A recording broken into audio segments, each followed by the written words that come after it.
further ado, we now segue to our next shiur with Rabbi Benji Siegel, Rabbi Benjamin Siegel. He just published this book, which is called The Book of Ruth, Paradise Gained and Lost. We had a lovely book launch at Moreshet Abraham Synagogue this past week. And this was co-published by the Schechter Institute and Geffen Publishing. You can order it from Geffen Publishing. And at the end, I think Michal will put up the information about how to order the book. It's a continuing in Rabbi Siegel's series of Bible commentaries. He has also published together with a Schechter commentary on the book of Psalms and a commentary on the book of Kohelet, Ecclesiastes. So without further ado, his topic is conversion, intermarriage, and the book of Ruth. Rabbi Siegel, bevakasha. Thank you very much. Are we still on for about a half an hour? Yeah. Professor? Yes. Yeah. Okay. Welcome to all of you. Very nice to be with you. And we shall try in this half hour to do what we can do. Always a little awkward when there's a large group like this and we can't have interchange. God willing, we will meet on many occasions and be able to talk to one another. I would apologize. I will talk to you and at you. And if there's somebody who's really upset about something, push that mute button and start to shout, and I'll see what I can do for you. But other than that, we'll just have to make our way through all of this. Start with a quote. Okay, this is from Solomon ben Yerucham, wrote over 1,000 years ago. He's writing about the book of Ruth. Okay? And I'm quoting in translation, obviously. And we have found that the convert who comes to the religion of Israel may achieve and attain to great nobility on account of his righteousness, as Jethro did, named because he trusted in God and came under his wings. This does not apply to male converts only, but also to devout women proselytes like Yael, whom Deborah mentioned in her song. And so it is with this righteous proselyte, he's talking about Ruth, the beauty of whose wisdom and religion the prophet has explained to us in this scroll, the traditional understanding that this is written by a prophet. We'll let that aside. What you have reflected here is a tradition and certainty for almost 2,000 years that Ruth was a convert. What I'd like to do with you today is not study the book of Ruth. I hope to have to do that with many of you at many times. I certainly hope that some of you will get a chance to read my book and the concepts that are reflected therein. This is relating to the book of Ruth in that she is considered or was considered to be a convert. And I thought I'd spend this time before Shavuot, because the book of Ruth is read on Shavuot, discussing intermarriage, mixing, conversion in the Bible, specifically with reference to the book of Ruth, to fill in our backgrounds, all of us, okay? Just in case, I don't know who's just joined or background may be, we'll do the simple, it's not simple. The things with which some people are very familiar. If you're not familiar, you'll pick it up right now. The book of Ruth is a short book in the Bible. It's in the 4th section of the Bible called Writings.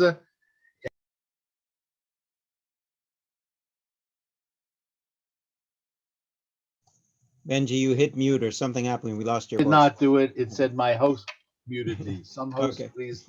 I'm coming Okay, back. We hear you now. I'm going. My bad, I'm sorry. I'm coming back now. I'm going to fill in now what I was trying to say, the basic facts about the book of Ruth. It is a short book of the Bible in the 4th section of the Bible called Writings, which really should be translated good literature. That's what it is. And it tells a story. The story is a story that is told of the period at the end of the book of Judges. And on one foot, the story Emily, when facing famine in Bethlehem, moves to Moab across the Jordan River. The father dies, the two sons die, and the widow and her two daughters-in-law, who were Moabites, come back to Bethlehem. And the story traces their struggle to gain financial, spiritual, children, everything, future for themselves in the land of Israel. It's a struggle. Naomi, who is the mother, and Ruth, who is the Moabite daughter-in-law, together struggle. And with the help of a near relative called Boaz, they make it by a lot of wonderful stories. It's a brilliant short story. It just carries you along. In the end, I'm skipping obviously, Boaz, through a great deal of sophisticated trickery and legalistic twisting, just to get the community to agree to have him be the one to redeem their property and marry Ruth. And from this union comes David. Boaz and Ruth are the great grandparents of King David. That's the story. Okay. Many of you knew that. I'm sure I didn't add everything to anybody.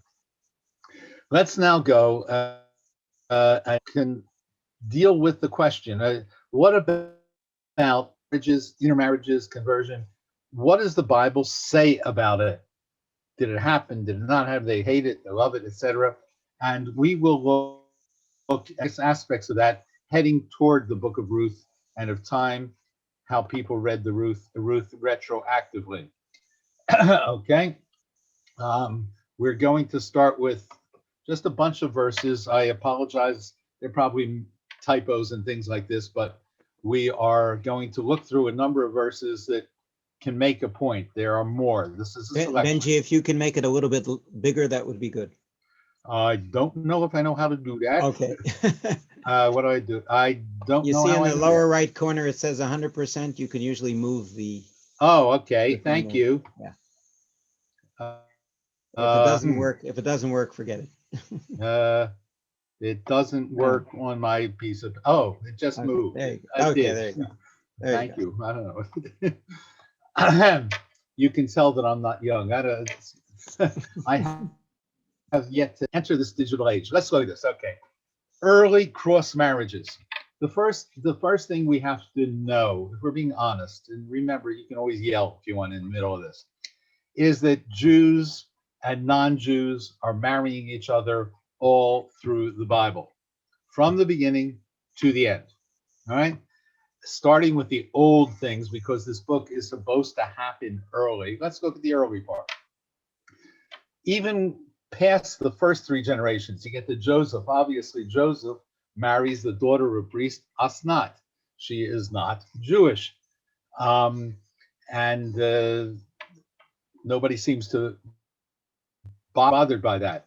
In Exodus, remember about the Exodus, they talk about a mixed multitude, Erev Rav, went out of Egypt with them. Well, what happened to them? They get settled in Israel. What happens to them when that's Israel? Guess what? As an example, next book of the Bible, Leviticus. We're going through the books here quickly. There's this story of two people struggling and wrestling in the camp. One curses God. Now, of the two people, one is a person, and this is almost quote word for word, whose mother was an Israelite and father was an Egyptian. Hello. No one says that to say, oh my goodness, this marriage should have happened. That just identifies who the person is, maybe why he was more liable to curse or use God's name in vain. I hate to say this, but when I was growing up in a Jewish community, Christians were very careful not to use the name Jesus or Jesus Christ. And there were Jews who would use it in a not nice way, as just almost a taking that name in vain. Because if you're not in the main society, it's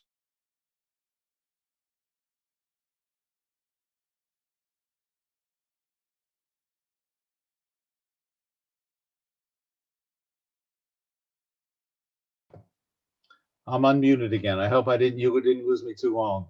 No? Okay. Further on, In Numbers, Bamidbar, Moses is criticized because he marries Cushite women. Cush is Nubia, south of Egypt, not quite in Ethiopia today. 2 Samuel, King David looks out at the roof, he sees Bathsheba. Bathsheba, this Jewish woman, is married to Uriah the Hittite. Hello, they're there. And that's just a fact. Major soldier in David's army. 1 Kings, his son, King Solomon, wants to build the temple. The coppersmith of the temple is Hiram. He is the child of an Israelite woman and a Tyrian man, Sur, Lebanon. All right. It goes on, royalty all over the place. King Solomon had wives from here to tomorrow, from everybody, and he's criticized for it, but didn't all over the place. Intermarriage is the rule, not for everybody, but it is part and parcel of Jewish existence early. That is not, however, the general rule and the only rule. Let's go back to some early texts. Well, 2 different kind of texts. The forefathers, they want to marry someone in their clan. Their clan aren't exactly believers in God. Abraham left because of that, but they keep sending someone back to bring back a bride from back in Mesopotamia. So Abraham says to his servant, Genesis 24 here, swear you will not take my wife for my son from the Canaanites. And later, not on your sheet, Rebecca says to Isaac, I can't stand it anymore if my son marries one of these, this is Hittite, I think, Hittite, whatever. I send him back to Mesopotamia. Samson, he's going to his, he wants a Philistine wife, and the parents don't like it. You got to go take it.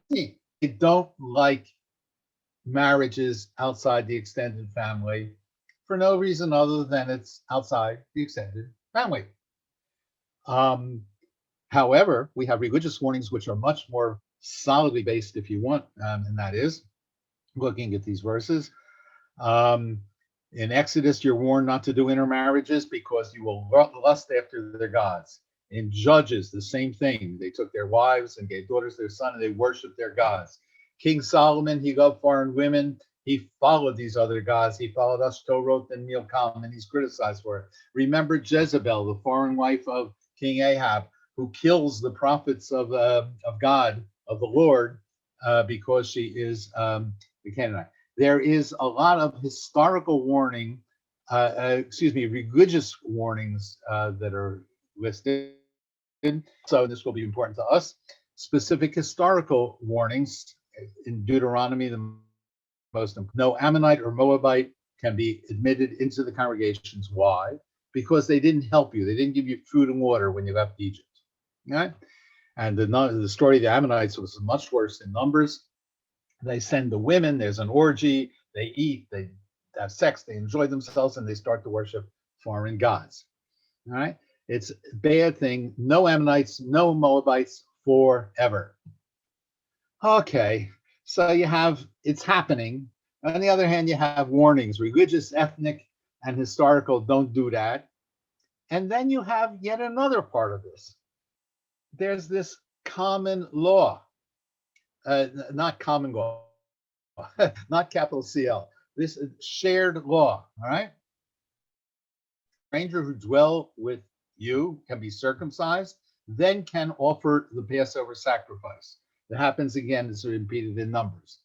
And it says later about civil law. We read it last week or the week before. Same law for you and the foreigners. In Isaiah and in the end of the biblical period, you have many references to the Nilvim, fellow travelers of the Jews. They will be welcomed with the Jews for all times as part of people, and God loves them as he loves the Jewish people.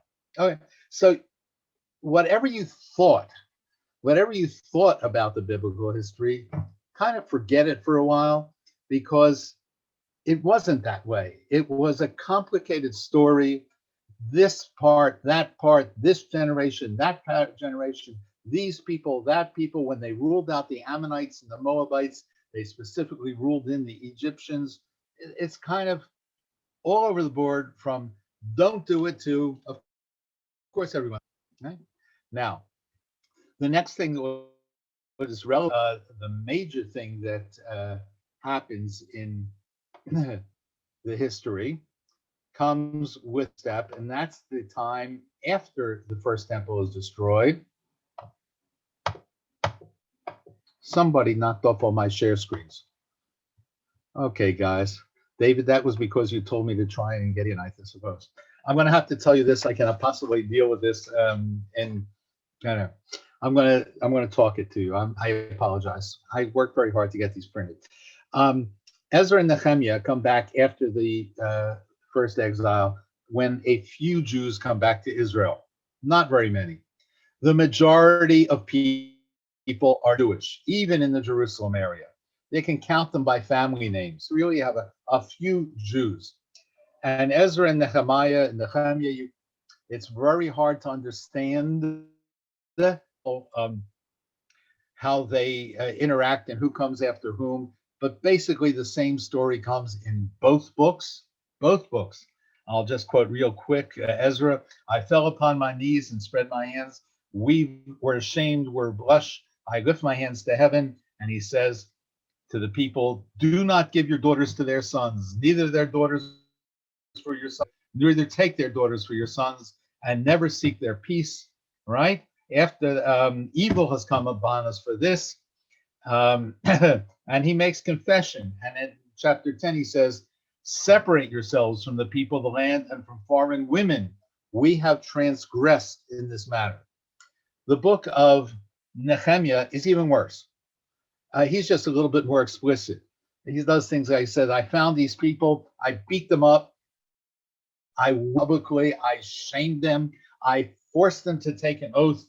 I quote, I contended with them, cursed them, and beat some of them, and pulled out their hair. And you said, you can't do this. King Solomon did this. And this is a great, horrible. And we forced them to get divorced. Okay? Not a great solution, as you can possibly imagine. The couples weren't very happy. This particular period of history is different than all others.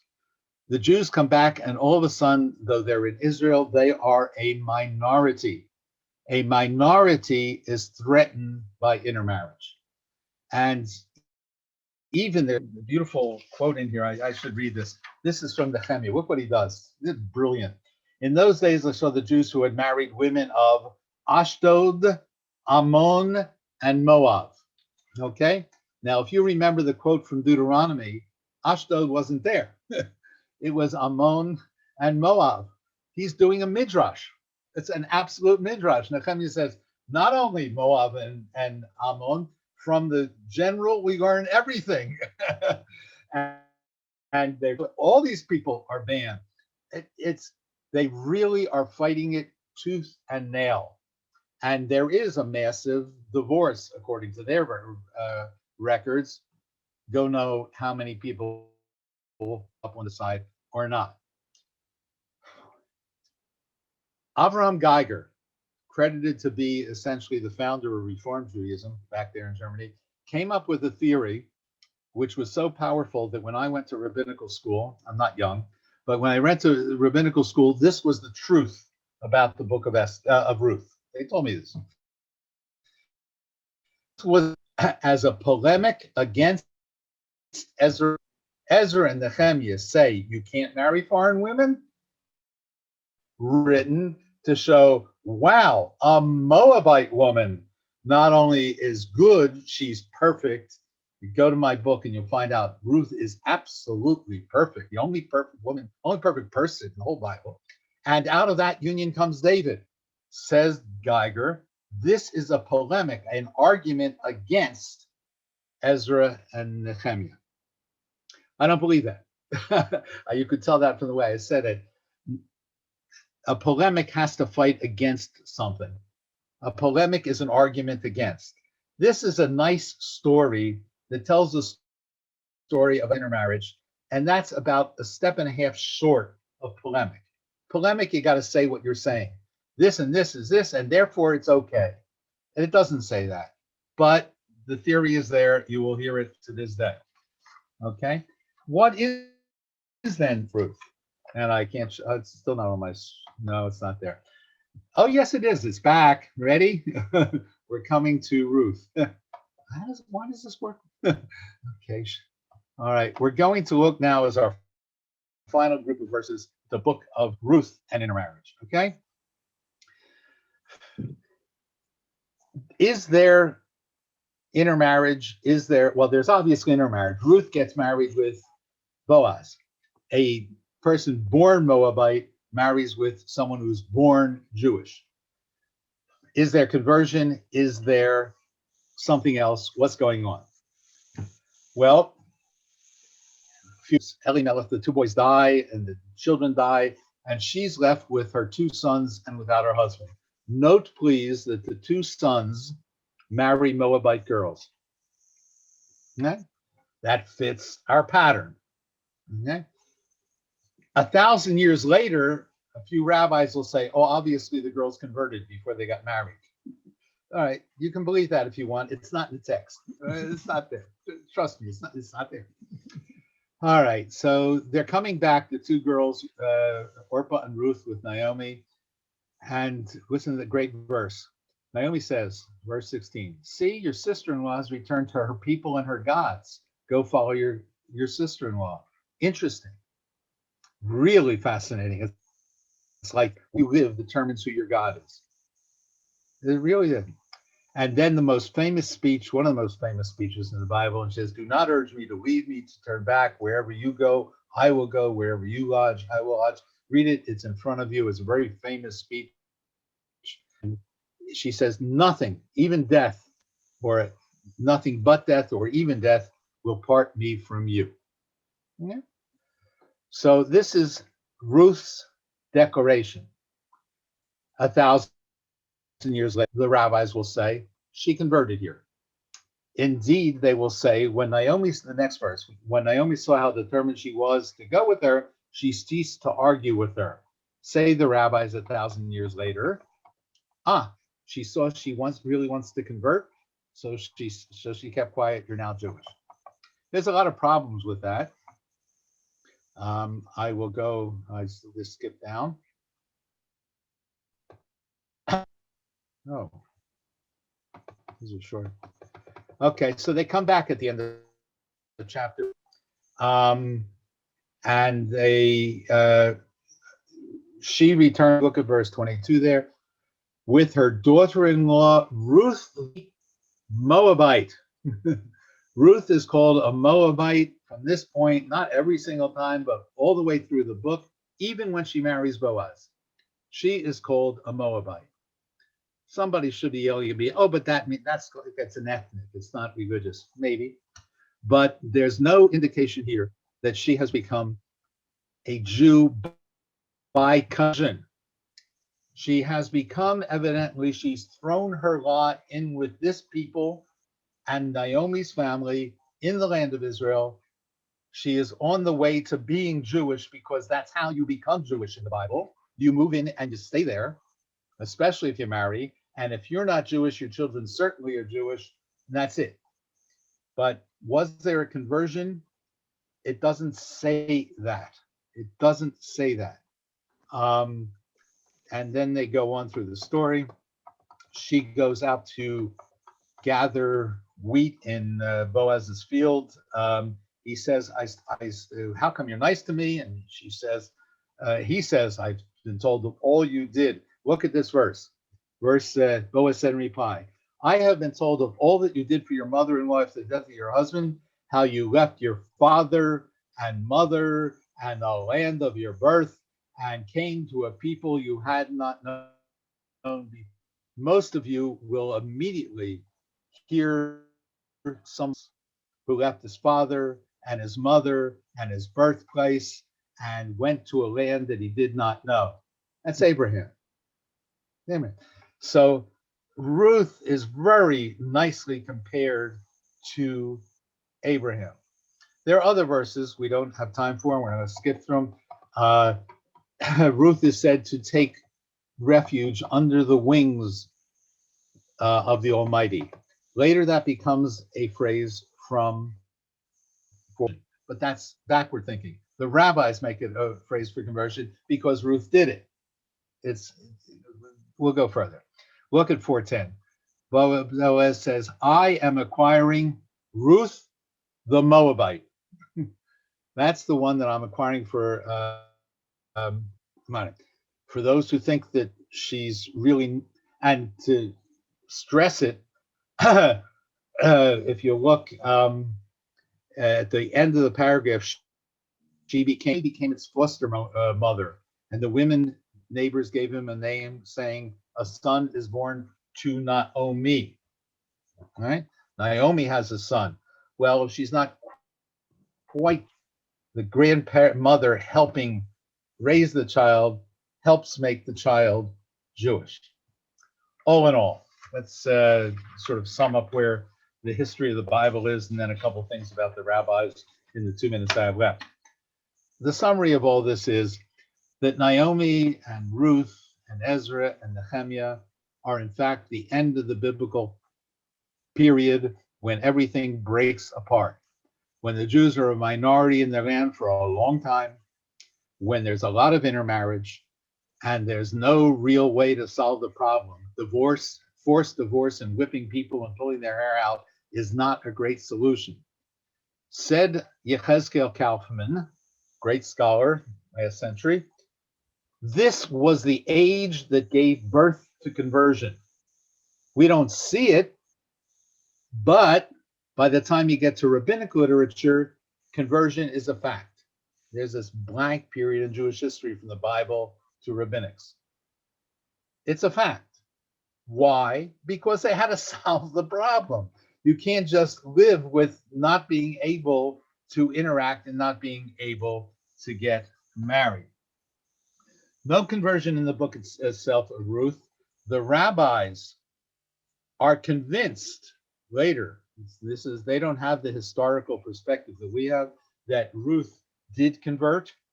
They are convinced maybe the two girls tried to convert first, and Oprah gave up when she went back. The rabbis learn from Ruth what you do with a potential convert. Naomi says 3 times to her, go home.